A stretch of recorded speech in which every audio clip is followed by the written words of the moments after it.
ان کا انکار کرنا مشکل ہے. کسی پہاڑ کو اپنی جگہ سے ہٹا دینا، کسی پہاڑ کو اپنی جگہ سے ہلا دینا یہ آسان ہے، اعلیٰ حضرت کے دلائل قطعیہ کا جواب دینا مشکل ہے.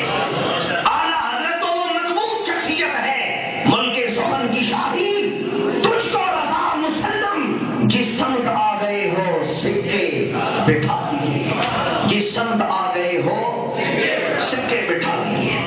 اعلیٰ حضرت نے یہ جو شان صحابہ میں شعر لکھا ہے اس کی قدر تشریح کر رہا ہوں کہ بہت سارے دوستوں نے اس حوالے سے مجھ سے متعدد بار سوال کیا ہے. بعض اپنے بھی غیروں کے پروپیگنڈے میں آ جاتے ہیں، تذبذب کا شکار ہو جاتے ہیں، کہتے ہیں کہ افضل کون ہے، حضور کے بعد صحابہ میں افضل کون ہے. کہتا ہوں یہ پوچھنے کی تمہیں ضرورت کیسے پڑی؟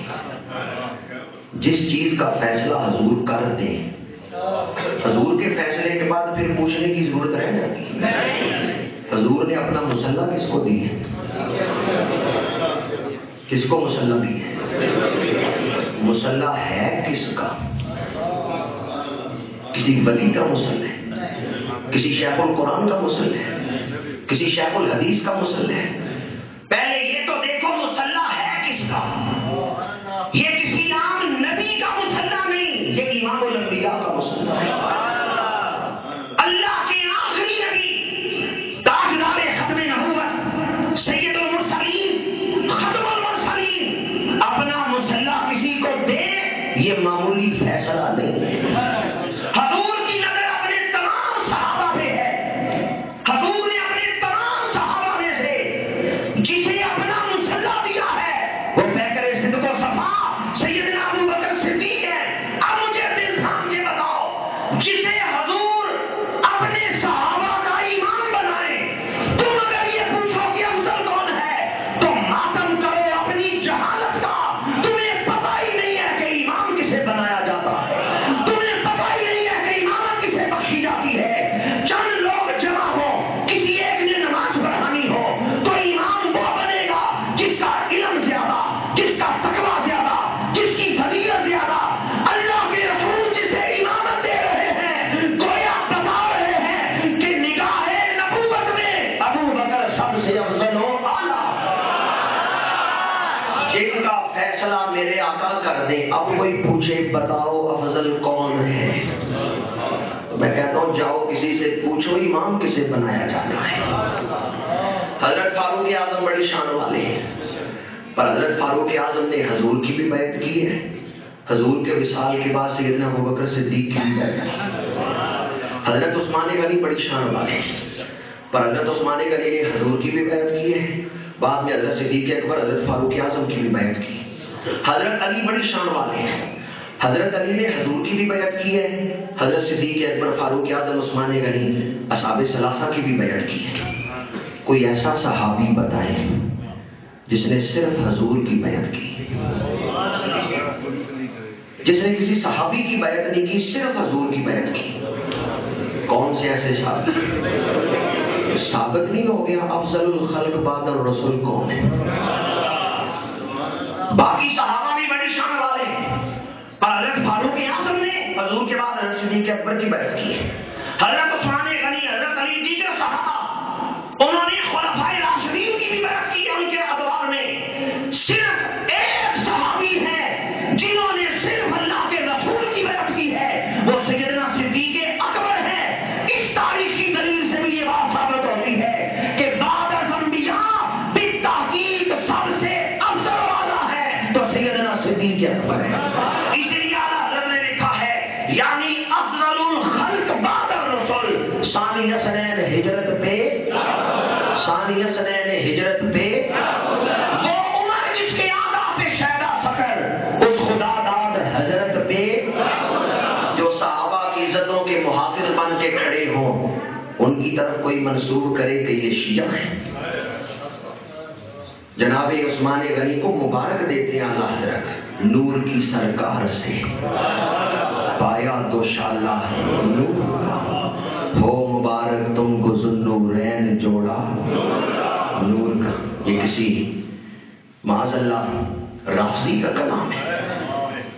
رافضی تو صحابہ کی شانیں نہیں بیان کرتے، اور یہ جو صحابہ کے قصیدے پڑھ رہے ہیں، پتا چلا یہ صحابہ کے نوکر ہیں، یہ صحابہ کے خادم ہیں۔ اب جو اعلیٰ حضرت کے کلام کو تو دیکھے نا، فتاوا کا تو دیکھے نا، میں جوش جذبات میں کہتے کہ میرے پاس 27 دلیلیں ہیں، رافضی تھے، میں کہتا ہوں ہمارے پاس 70 دلیلیں ہیں، تم خارجی ہو۔ جوش جذبات میں نہیں بات کر رہا، بڑا سوچ سمجھ کے بات کر رہا ہوں۔ مولوی رشید احمد گنگوئی نے فتویٰ دی ہے، محرم کے دنوں میں، محرم کے مہینے میں واقعہ کربلا صحیح روایتوں سے بیان کرنا بھی حرام ہے۔ یہ کون ہے جو واقعہ کربلا کو بیان کرنے سے منع کر رہا ہے؟ یہ کون ہے جو منع کر رہا ہے کہ واقعہ کربلا بیان کرنا حرام ہے؟ یہ خارجی واقعہ کربلا کو بیان کرنے سے منع کر رہے ہیں۔ وقت اور حالات اس بات کی اجازت نہیں دیتے میں آپ کے سامنے زیادہ اس موضوع پر دلیلیں دوں اور کہیں اپنے اصل موضوع سے جو میں نے اعتراضات کے جواب دینے اس سے دور نہ ہٹ جاؤں۔ میں نے جو اعلیٰ حضرت کی شخصیت کا یہ پہلو آپ کے سامنے بیان کیا، اس سے یہ بات نکھر کے سامنے آ گئی، اعلیٰ حضرت اہل بیت کے بھی نوکر ہیں، صحابہ کے بھی نوکر ہیں، کسی کے بھی بے ادب تو کسی کے گستاخ نہیں ہیں، صحابہ کے بھی غلام ہیں، اہل بیت کے بھی غلام ہیں۔ ایک اعتراض جو بڑے زور سے کسی شخص نے کیا ہے کہ وہ انگریز کے ایجنٹ تھے، اعلیٰ حضرت انگریز کے ایجنٹ تھے۔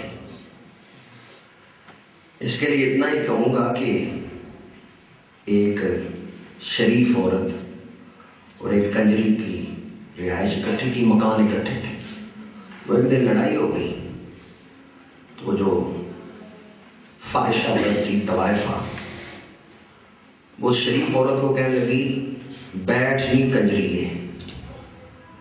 شریف عورت خاموش ہو گئی۔ لوگوں نے کہا تم شریف عورت ہو، اس نے تانا دیا ہے تم کنجری ہو، بیٹھ جاؤ، تم نے جواب کیوں نہیں دیا؟ اس نے کہا وہ تو پہلے ہی کنجری ہے، میں اس کو کیا کہوں۔ بعض لوگوں کی یہ بھی بڑی ہوشیاری ہوتی ہے، شریف کو کنجر کہہ دیتے ہیں، اب وہ شریف کیا کہے، کنجر تو پہلے ہی کنجر، وہ اس کو اب کیا جواب دے کہ میرے کہنے کا مقام ہی نہیں رہ گیا، یہ تو پہلے ہی کنجر ہے، میں اب اس کو کیا جواب دوں۔ جو انگریزوں کی رہنمائی میں چلتے ہیں وہ کہتے ہیں اعلیٰ حضرت انگریز کے ایجنٹ تھے، ہم کیا انہیں جواب دیں، وہ تو خود پہلے ہی ایجنٹ ہے انگریز کی۔ اور دلیل ایسی دے رہا ہوں مرتے مر جائیں، جواب نہیں دے سکیں گے اس کا۔ علامہ اقبال نے کتاب میں ایک شعر لکھا ہے، عجم ہنوز نہ داند رموز دین ورنہ، زے دیوبند حسین آمد اینچے بو الجویس۔ 2 کروڑ روپیہ دیے اس جماعت کے لوگوں نے، یہ جو بڑی زبان درازی کر کے اللہ کے ولی کو بھونک رہا تھا، اس کی جماعت کے آدمیوں نے 2 کروڑ روپیہ دیے شیخ غلام علی اینڈ سنز کو کہ یہ 2 کروڑ روپیہ لے لو، صرف ایک شعر اعلیٰ یہ علامہ اقبال کی کتاب سے نکال تھا، اور کہا لے جاؤ 2 کروڑ روپیہ، ہم یہ 2 مصرے نہیں نکالیں۔ انہوں نے نہیں دیے پیسے، کہا لے جاؤ 2 کروڑ روپیہ، ہم قوم سے خیانت نہیں کر سکتے، یہ 2 شعر یہ 2 مصرے ہم نہیں نکالیں گے علامہ اقبال کی کتاب سے۔ ان 2 مصروں میں کیا ہے؟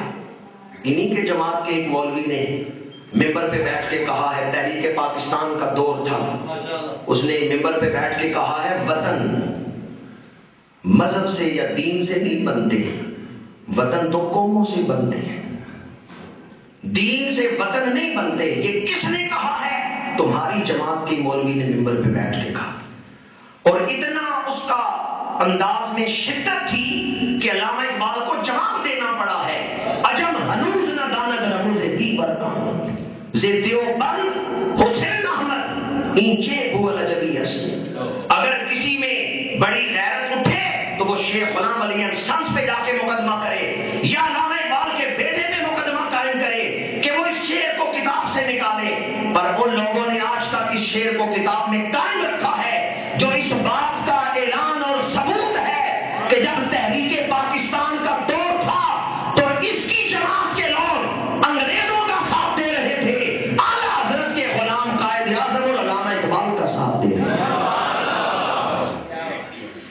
علی جوہر، شوکت علی، یہ گئے بریلی شریف، اعلیٰ حضرت سے کہا پہلے کے خلافت میں ہمارا ساتھ دیں۔ اعلیٰ حضرت نے ایسا جواب دیا کہ ان کی آنکھیں کھل گئی۔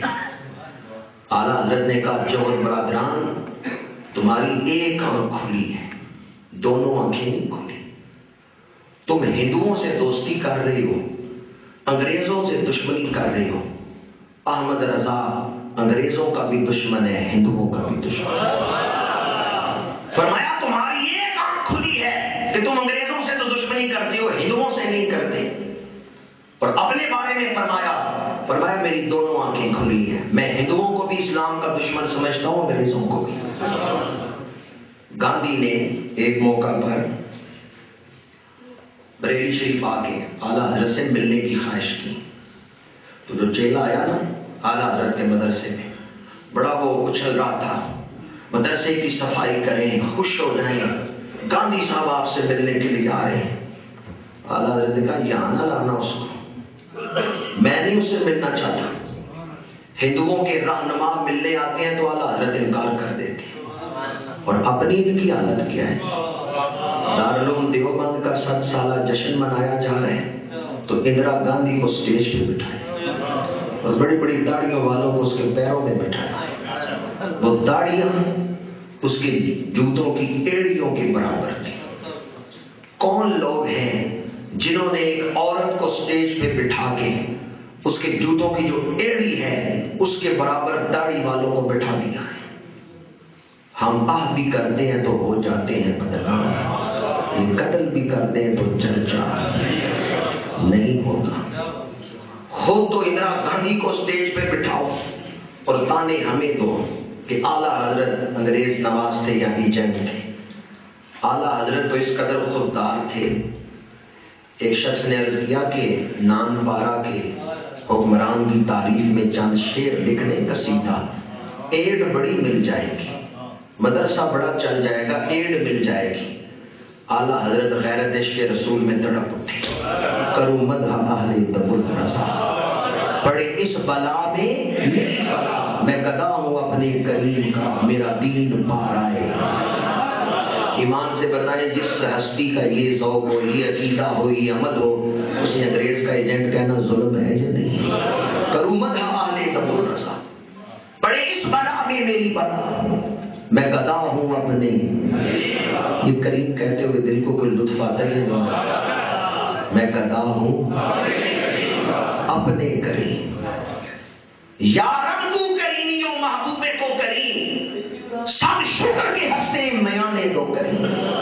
یا اللہ ہم گناہگار ہیں، اقرار ہے کہ خطا کار ہے، پر کتنے خوش نصیب ہیں، رب بھی کریم ہے، رسول بھی کریم ہے۔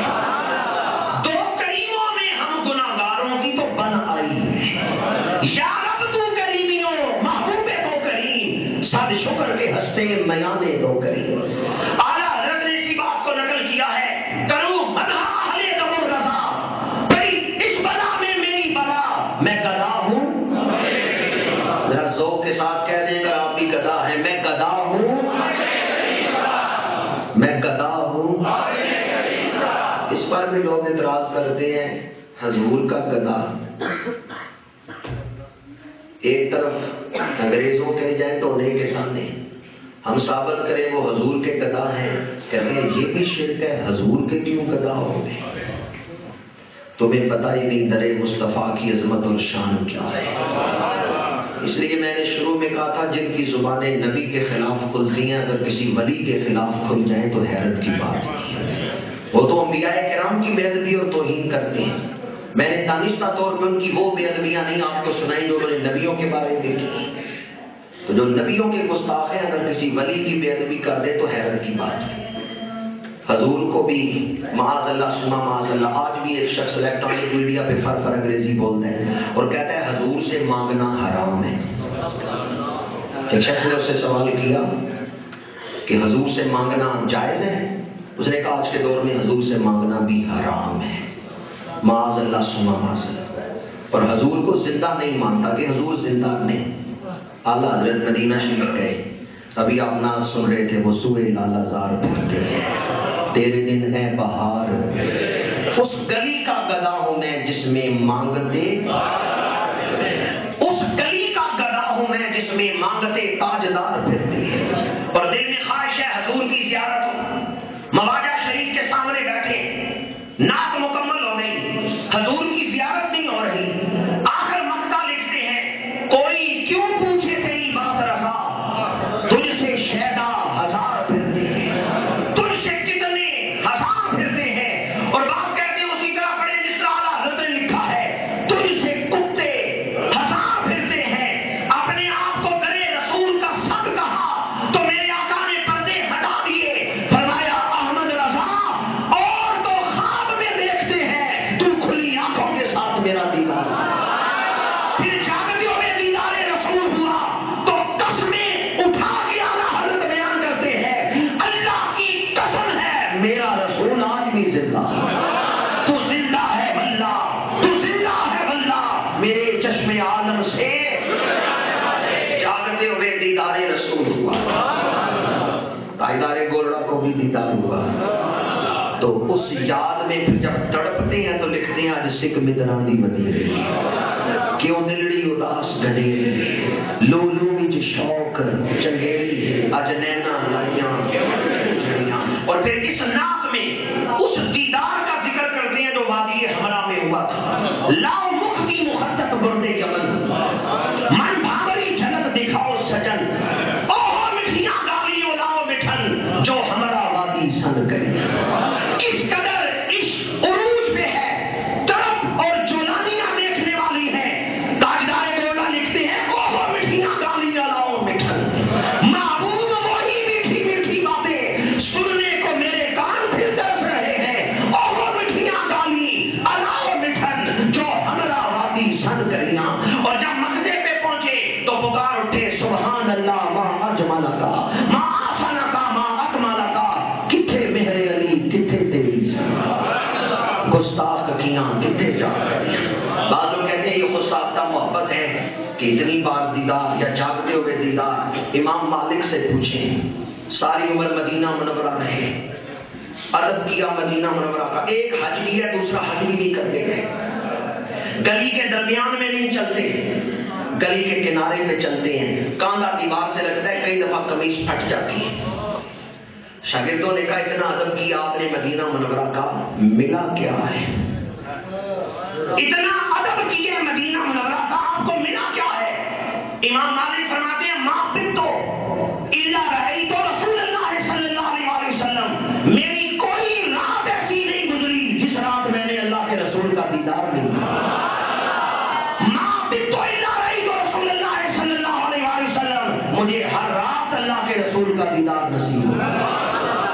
خوش نصیب ہیں وہ لوگ جو عشق کی اس دنیا میں رہتے ہیں، جو محبت رسول کی دنیا میں رہتے ہیں، جو بندی مکتبہ فکر کے مولوی انور شاہ کاشمیری نے بخاری کی شرح فیض الباری کے مقدمہ میں لکھا ہے، علامہ جلال الدین سیوطی کو 22 یا 24 مرتبہ جاگتے ہوئے حضور کی زیارت نصیب ہوئی، اور بعض محققین نے لکھا ہے 72 یا 74 مرتبہ جاگتے ہوئے حضور کی زیارت نصیب ہوئی، اعلیٰ حضرت شاہ احمد رضا خان بریلوی رحمۃ اللہ تعالی علیہ اس عقیدے کے حامل تھے، کرو مدح اہل دم الرضا، پڑے اس بلا میں میری بلا، میں گدا ہوں میں گدا ہوں، کون دیتا ہے دینے کو چاہیے، دینے والا ہے سچا، کون دیتا ہے دینے کو،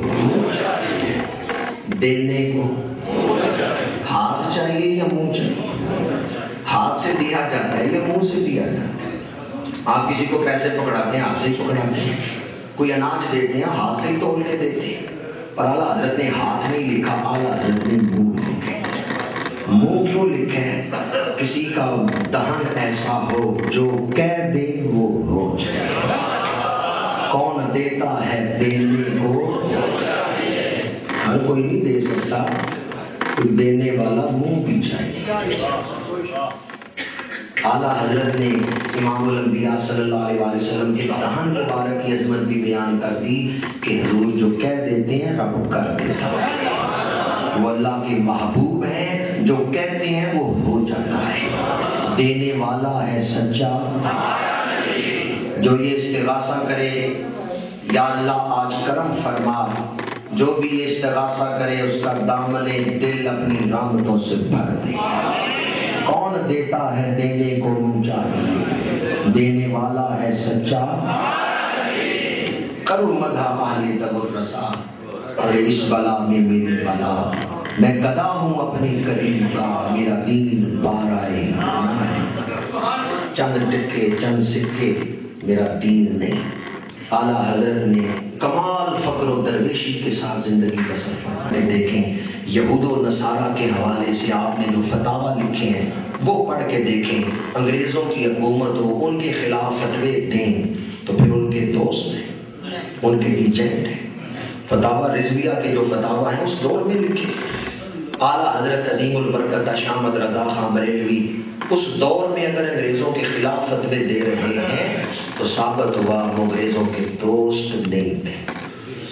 کارڈ پہ خط لکھا جاتا تھا، ابھی تھوڑا سا پہلے تک بھی خط جو ہے وہ کارڈ کے ذریعے بھیجا جاتا تھا، تھوڑا سا وہی لفافے والا خط شروع ہوا تو کارڈ کے اوپر جہاں ایڈریس لکھا جاتا تھا، مکتوب الیہ کا ایڈریس، وہاں ملکہ برطانیہ کی فوٹو بنی ہوتی تھی۔ تو اعلیٰ حضرت اسے الٹا کر کے ایڈریس لکھتے، الٹا کرتے تھے تو وہ ملکہ کا جو سر ہے وہ نیچے ہو جاتا۔ الٹا کر کے آپ ایڈریس لکھتے تھے کہ جو بھی خط پڑھے گا وہ ملکہ برطانیہ کی فوٹو کو سیدھا تصویر کا سر نیچے کر کے خط کا ایڈریس لکھتے تھے تاکہ جو بھی ایڈریس پڑھے وہ ملکہ کا تاج بلند کر کے نہیں بلکہ اس کو جھکا کے پڑھے۔ اس کے علاوہ کبھی آپ انگریزوں کی قائم کی ہوئی عدالت میں نہیں تشریف لے گئے، جو کچہریوں کا نظام انگریزوں نے قائم کیا، اعلیٰ حضرت اس پہ کبھی نہیں تشریف لے گئے۔ اعلیٰ حضرت شاہ احمد رضا خان بریلوی رحمۃ اللہ تعالیٰ علیہ نے اس نظام سے بھی نفرت کا اظہار فرمایا، اس کو بھی پسند نہیں فرمایا۔ تو اس حوالے سے اعلیٰ حضرت شاہ احمد رضا خان بریلوی رحمۃ اللہ تعالیٰ علیہ نے دو قومی نظریہ جو ہے اس کی حفاظت کی ہے۔ میں علامہ اقبال کی بڑی تعریف کرتا ہوں، قائد اعظم کی بھی تعریف کرتا ہوں کہ علامہ اقبال اور قائد اعظم کا بڑا کردار ہے تحریک پاکستان کے دور میں، لیکن وہ وقت جب ابھی قائد اعظم بھی کانگریس میں تھے اور متحدہ ہندوستان کی بات کرتے تھے، اس وقت اگر کوئی دو قومی نظریے کو بیان کر رہا تھا تو وہ شاہ احمد رضا خان بریلوی۔ علامہ اقبال کی بڑی شان ہے، لیکن علامہ اقبال نے بھی ہندی ترانہ لکھا ہے، ہندوستان ہمارا، اس انداز میں علامہ اقبال نے بھی ہندی ترانہ لکھا ہے۔ لیکن اس وقت بھی اگر کوئی دو قومی نظریے پہ قائم تھا تو وہ مولانا شاہ احمد رضا خان بریلوی۔ بعد میں علامہ اقبال بھی ادھر آ گئے، قائد اعظم بھی ادھر آ گئے، پھر دو قومی نظریے کی انہوں نے پرچار کر کے دو قومی نظریے کی تحریک چلا کے انہوں نے پاکستان بنایا۔ یہ جو اعتراض ہے کہ اہل سنت و جماعت کے اکابر جو ہیں وہ انگریز نواز تھے، اس پر میں اتنا ہی جواب دوں گا، مجھے بتائیں قائد اعظم کو کافر اعظم کس نے کہا؟ یہ کس نے کہا پاکستان کی پے بھی نہیں بننے دیں گے؟ پاکستان تو بڑی دور کی بات ہے، ہم پاکستان کی پے بھی نہیں بننے دیں گے، یہ کس نے کہا تھا؟ یہ ان لوگوں نے کہا جن کا پرچارک آج کہتا ہے کہ اعلیٰ حضرت انگریز نواز تھے، یا اہل سنت کا کردار نہیں 1857 کی جنگی آزادی میں۔ یہ مولانا کفایت علی کافی کون تھے جو 1857 کی جنگی آزادی میں شہید کیے تھے؟ یہ نبی کا وہ عاشق تھا جو تختہ دار کی طرف لے جایا جا رہا ہے تو نعتیں پڑھتے ہوئے جا رہا ہے، اور تختہ دار پہ جھومنے سے پہلے کہتے ہیں بے شک میں شہید ہو جاؤں گا، لیکن نبی کا جو دین کا گلشن ہے انگریزوں تم اسے اجاڑ نہیں سکتے۔ نبی کے دین کا گلشن ہمیشہ سرسبز و شاداب رہے گا۔ تو اہل سنت و جماعت کا کردار پاکستان کے حوالے سے کیا ہے، اور اعلیٰ حضرت پر اعتراض کرنے والوں کا کردار کیا ہے، انہوں نے کہا قائد اعظم نہیں، کافر اعظم. اور امیر ملت پیر جماعت علی شاہ صاحب نے کہا محمد علی جناح قائد اعظم. قائد اعظم دنیا بھر میں پھرے ہیں. سندھ میں رہے تو محمد علی جناح، یورپ میں رہے تو محمد علی جناح، پر پنجاب سے ہو کے گئے، یہاں کے مشائخ ملے تو یہاں کے مشائخ نے یہ لقب دے کے بھیجا یہ محمد علی جناح آج سے قائد اعظم ہے. اور پھر یہ نام اتنا مشہور ہوا کہ محمد علی جناح کو کم لوگ جانتے ہیں، قائد اعظم کے نام سے سارے لوگ جانتے ہیں. کافر اعظم کہنے والے لوگ آج یہ کہیں کہ اہل سنت انگریز کے ایجنٹ، معاذ اللہ ثم معاذ اللہ. چورا شریف کی ایک بہت بڑی ہستی. یوں تو مجھے چورا شریف کے ریت کے ذروں سے بھی محبت ہے، اور چورا شریف کے گلشن کا ہر پھول مرجع عقیدت و احترام ہے، لیکن جس بزرگ کا میں نام لینے لگا ہوں ان کے ساتھ مجھے محبت اس حوالے سے بھی ہے کہ وصال سے پہلے انہوں نے وصیت کی میری قبر ماں کے قدموں میں بنا، چونکہ ماں کے قدموں میں جنت ہے. آج ان کی قبر بھی، ان کا مزار مبارک بھی یہ تبلیغ کر رہا ہے کہ ماں کے قدموں کا احترام کر. حضرت خواجہ محمد شفیع چراہی رحمت اللہ تعالی علیہ شیخ پورہ میں بیان کر رہے ہیں. تحریک پاکستان کا دور ہے، ابھی پاکستان بنا نہیں.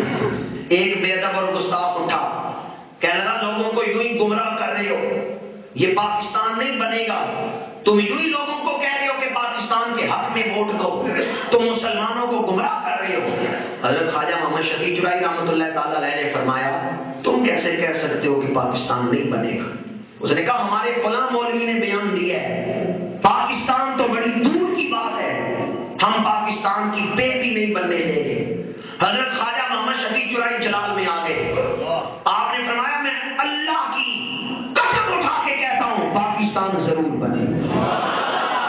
لوگوں نے کہا آپ اتنے یقین سے کیوں کہہ رہے ہیں، حالات کا کچھ پتہ نہیں. آپ نے فرمایا کل رات خواب میں حضور کی زیارت ہوئی اور امام الانبیاء نے مجھے خوشخبری سنائی ہے.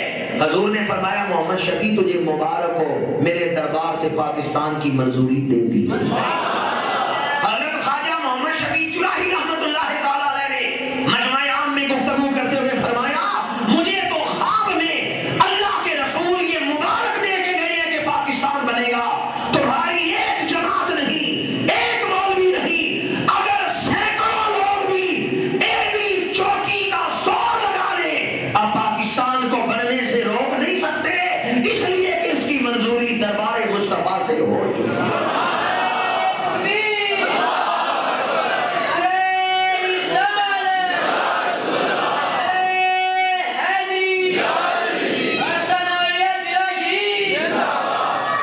ہمارے مشائخ نے، اور یہ بات میں بڑی ذمہ داری سے کہہ رہا ہوں، اگر مشائخ ساتھ نہ دیتے اکیلے قائد اعظم پاکستان نہیں بنا سکتے تھے.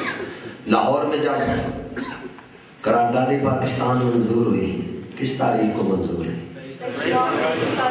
1900. ماشاء اللہ طلبا بھی بیٹھے ہیں. پتہ ہے اس میں کون کون سنی عالم دین موجود تھا؟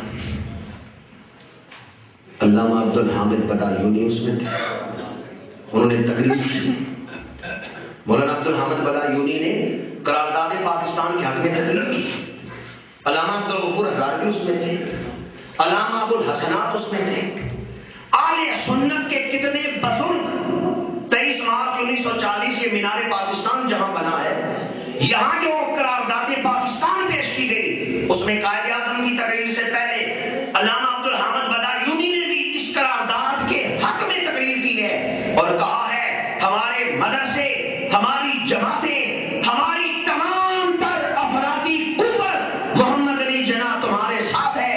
جب تک تم پاکستان کے لیے کوشش کرتے رہو گے منبر و محراب سے تمہارے حق میں ہم تقریریں کرتے رہیں گے.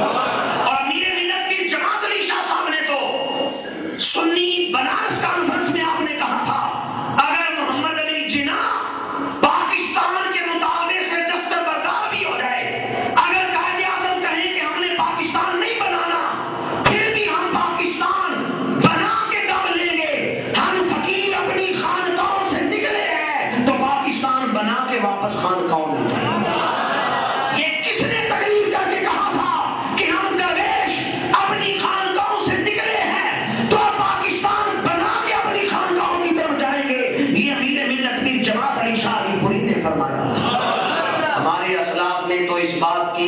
تصویر پیش کر دی ہے، نکل کر خانقاہوں سے ادا کر رسم شبیر۔ علامہ اقبال نے خراج تعظیم پیش کیا ان علماء کو، اور قائد اعظم سیالکوٹ آئے تو امیر ملت کی بارگاہ میں حاضر ہوتے۔ اس لیے یہ رات کا وقت ہے، کوئی آدمی کے دوپہر کا وقت ہے مان لیں گے؟ جھوٹ ہے یا نہیں؟ اس سے بھی بڑا جھوٹ ہے اگر کوئی کہے اعلیٰ حضرت انگریز کے ایجنٹ ہے۔ اس سے بھی بڑا جھوٹ ہے اگر کوئی اہل سنت کی ان کوششوں کا انکار کرے۔ وقت کافی گزر چکا ہے، میں مزید اس پر، یہ جو میں نے اعتراضات کے جواب دیے، ہر اعتراض ایک پورا الگ عنوان ہے۔ اگر میں تشریح میں جاتا تو ساری گفتگو ایک سوال کے جواب میں ختم ہو جاتی۔ میری تمام تر گفتگو کا نچوڑ کسی سے داد لینے کی خاطر نہیں، اور نہ ہی کسی کا دل دکھانے کی خاطر میں نے گفتگو کی۔ داد کا محتاج نہیں یہ بندہ آزاد، شاید کہ اتر جائے تیرے دل میں میرا بات۔ ابھی وقت ہے اللہ والوں کی دشمنی سے باز آ جاؤ، ورنہ جو اللہ والوں کا دشمن ہے وہ اللہ کا دشمن ہے۔ من آتلی ولیا فقد آذنتہ بالحرب۔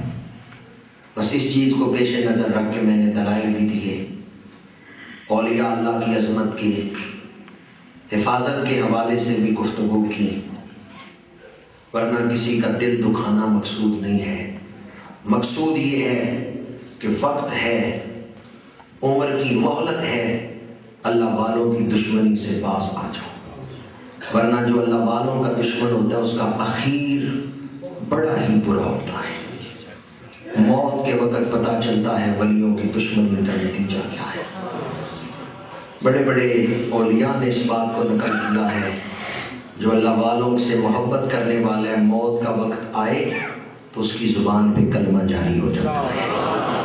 یک زمانہ صحبت با اولیاء بہتر از 100 سالہ طاعت بے ریا۔ اس کی تشریح میں کلید مثنوی کے اندر شیخ علی تھانوی نے لکھا ہے، حاجی امداد اللہ مہاجر مکی کے ملفوظات میں ہے کہ یہ جو ایک زمانہ ولی کی صحبت کا 100 سالہ عبادت سے افضل کہا گیا ہے، اس لیے کہ ولی کی صحبت میں بیٹھو گے دل پہ ایمان نقش ہو جائے گا، مرتے دم کلمہ نصیب ہو جائے گا۔ اور جو ولی سے بغض رکھتا ہے، موت کے وقت غیرت الہی سے اس کے دل پر لعنت برستی ہے، اس کو کلمہ نصیب نہیں ہوتا، چونکہ اللہ نے فرمایا ہے من عادی لی ولیا فقد آذنتہ بالحرب۔ حقیقت بین نگاہوں سے دیکھو، فکر آخرت دل میں رکھ کے، خوف خدا دل میں رکھ کے، اور عدل و انصاف کے ترازو پہ تولو تو یہ بات نظر آئے گی۔ اہل سنت و جماعت اسلام کی 1400 سالہ تاریخ کی امانتوں کے محافظ ہیں۔ اہل سنت و جماعت کے اکابرین، صحابہ، تابعین اور تبع تابعین کی روحانی امانتوں کے محافظ ہیں۔ میں وہ سنی ہوں جمیل قادری، مرنے کے بعد میرا لاشا بھی کہے گا آج اسی تڑپ اور اسی عشق کی وقت کو ضرورت ہے۔ اللہ تعالی ہمیں ان عظیم البرکت ہستیوں کا صدقہ عشق رسول کی خیرات عطا فرمائے، محبت رسول عطا فرمائے، حضور کی غلامی عطا فرمائے۔ اعلیٰ حضرت شاہ احمد رضا خان بریلوی، ظہر کا وقت آیا، مسجد سے اذان کی آواز آ رہی ہے اور روح کفس عنصری سے پرواز کرنے لگی ہے۔ سورہ یاسین آپ کے پاس پڑھی جا رہی ہے۔ اعلیٰ حضرت شاہ احمد رضا خان بریلوی ایک نعت میں لکھتے ہیں، آج اس کا عملی اظہار ہو رہا تھا، دل تو جاتا ہے ان کے کوچے میں، جا میری جان جا خدا حافظ۔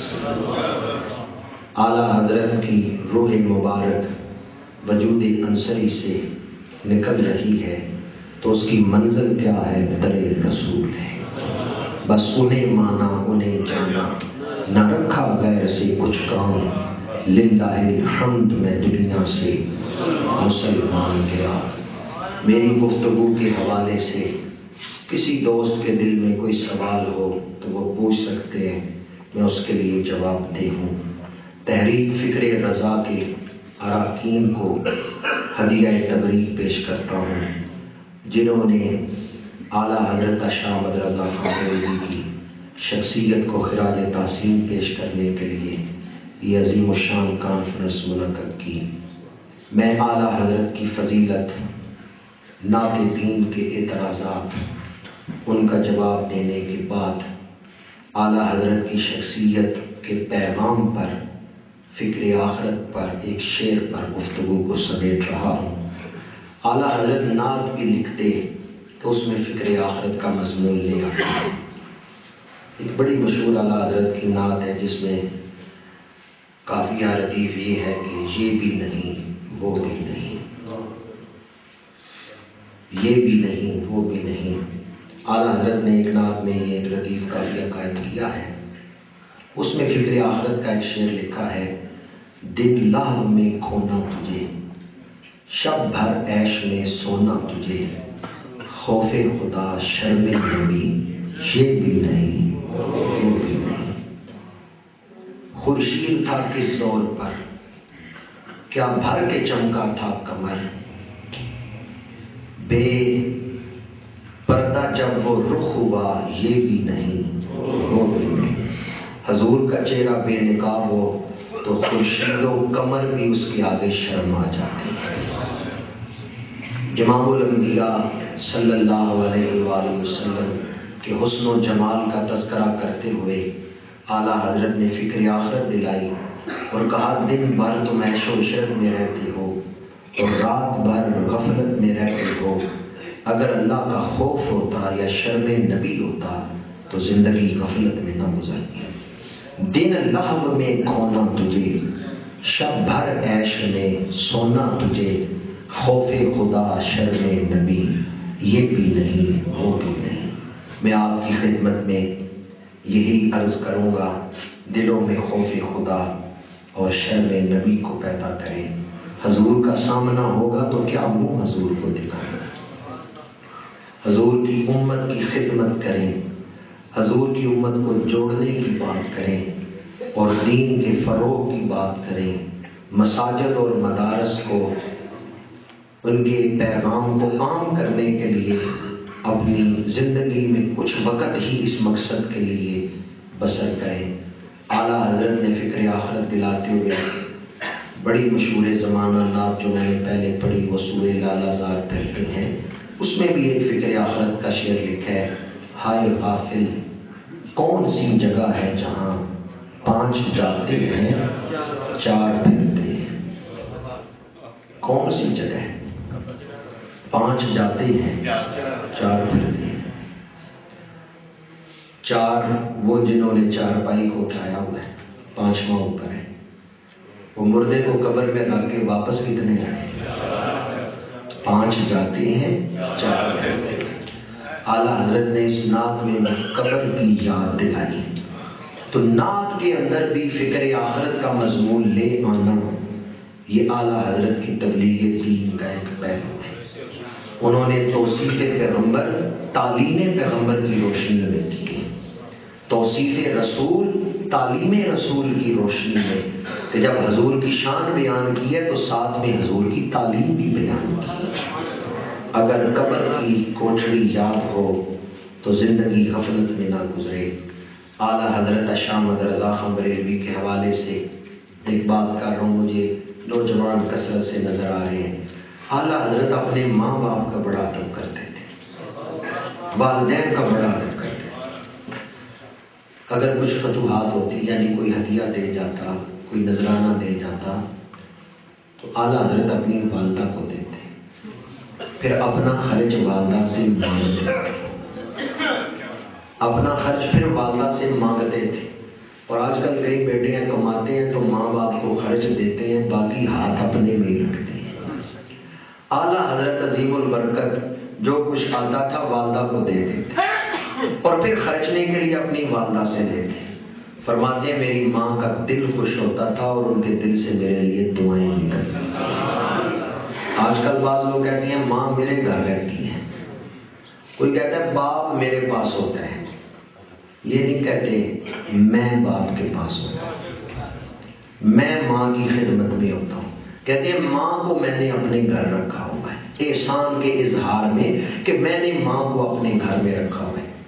تحریک فکر رضا نے اس موقع پر ایک پمفلٹ بھی شائع کی ہے جس میں اعلیٰ حضرت کی تعلیمات ہیں، اسے بھی غور سے پڑھے تو اعلیٰ حضرت کی شخصیت جو ہے وہ مزید روشن ہو جائے گی. اللہ تعالیٰ ہم سب کو اولیاء کاملین کی تعلیمات پہ عمل کی توفیق عطا فرمائے. میری تمام تر گفتگو کا نچوڑ محمد سے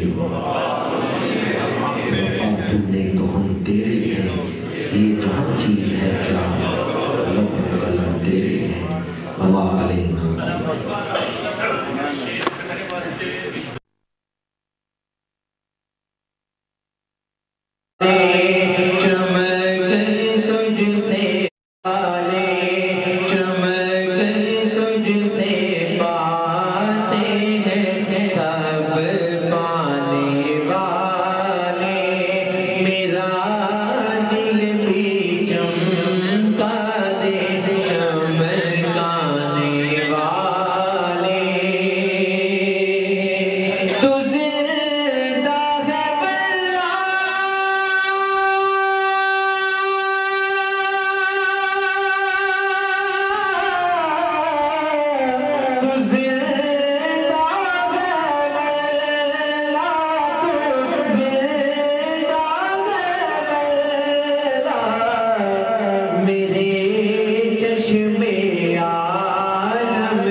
حاجی نفیل صاحب ایک عزیز بیمار ہیں، شدید موت کی تکلیف میں مبتلا ہیں. دعا کریں اللہ تعالیٰ اور اس سے دکھانا. الہی ہم چاہے تو مایوس مریضوں کو شفا دے سکتے. استاد العلماء حضرت قبلہ یادگار اسلام حضرت مولانا خادم حسین رضوی صاحب کے لیے دعا کریں. اللہ تعالیٰ اور اس سے دکھانا. اللہ تعالیٰ علماء حق کا سایہ تادیر ہماری سماج قائم کرنا اور اللہ تعالیٰ آپ کے فیوز و الہی اس محفل میں جو پریشان آئے ہیں انہیں سکون قلب عطا فرما، جو مقروض ہیں انہیں قرض سے خلاصی عطا فرما، جو بے روزگار ہیں انہیں رزق حلال عطا فرما، جو بے اولاد ہیں انہیں نیک اولاد عطا فرما، جن کی بچیاں اس دلی حاجتیں پوری فرما۔ الہی اس مسجد کو، اس مدرسے کو رشد و ہدایت کا مرکز بنا۔ یہ خدمت دین کا جو درخت حضور قطب الارشاد قدس سرہ العزیز نے لگایا ہے، اسے ہمیشہ پربہار رکھنا، اس کے خیر دہشت گردی سے نجات عطا فرما، حنود و یہود کی سازشوں سے محفوظ فرما، آسمانی زمینی آفات و بلیات سے محفوظ فرما۔ الہی ہمیں اولیاء کاملین کی تعلیمات پہ عمل کرنے کی توفیق عطا فرما، اس دور کے فتنوں سے محفوظ فرما، بد عقیدگی سے محفوظ فرما، عقیدہ حق پہ قائم رہنے کی توفیق عطا فرما۔